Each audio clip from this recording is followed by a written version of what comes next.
Сәлем достар, менің YouTube каналыма қош келдіңіздер. Мен өзімнің 2 жылдан бері тапсырысқа дайындап жүрген сметанник пирогының рецептісімен сіздермен бөліспекшімін. Ендеше бірге пісіріп бастайық қыздар.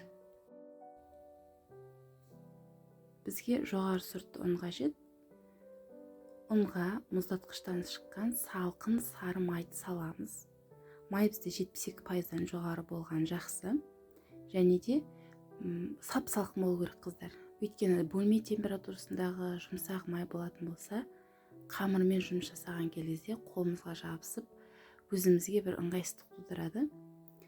Жаңа салқын майымызды жақсылап ұнмен араластырып отырып, осылай теркадан өткізіп аламыз. Жақсылап теркадан өткізгеннен кейін майды осылай қолымызбен ұнға әбден араластырып аламыз. Үгітілген кәдімгі песочный тестінің қамырындай болуы керек.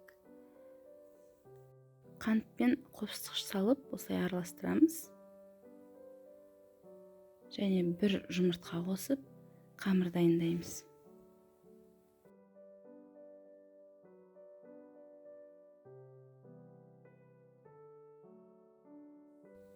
Енді осы дайын болған қамырымызды жарты сағатқа тоңазытқышқа салып қоямыз. Енді біздер қыздар пирогтың салмасын дайындайтын боламыз. Ол үшін дүкеннің кез келген 20%-дан жоғары қаймағын қолданамыз.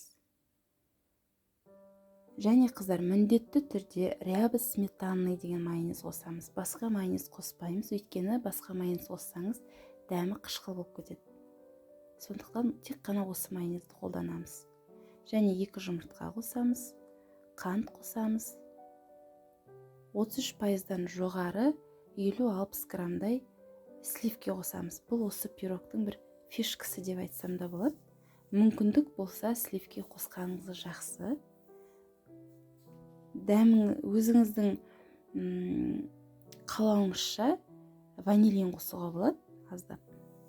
Барлығын енді жақсылап араластырамыз.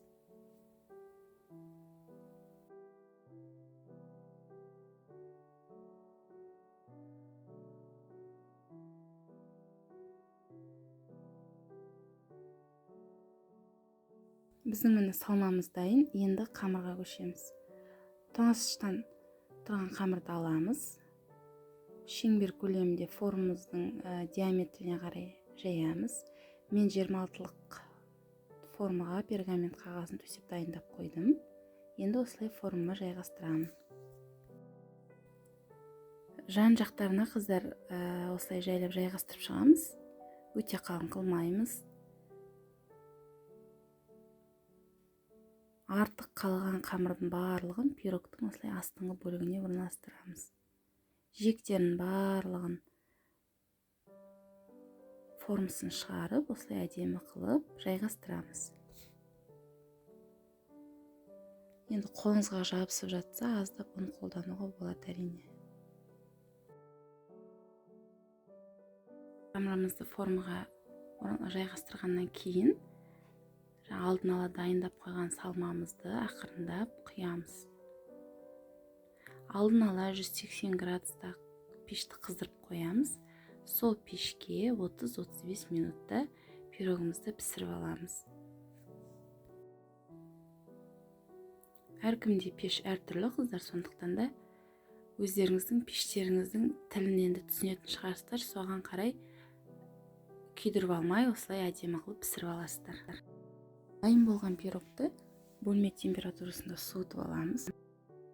Болғаннан кейін біздер енді қызымыз екеуміз осылай құлпынаймен әсемдедік. Ол енді өз қалауыңыз бойынша кез келген жеміс-жидекпен әсемдеуге де болады. Болмаса ештеңе қоймасаңыздар да болады. Өз қалауыңыз бойынша енді ол.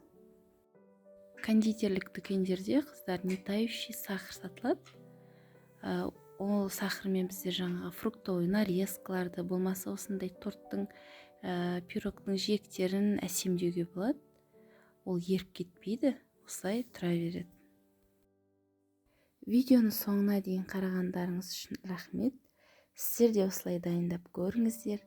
Егер ұнап жатса, пікір қалдырып, менің YouTube каналыма тіркеліп, комментарий жазып, лайк басыңыздар. Сіздермен бірге Дария. Рахмет.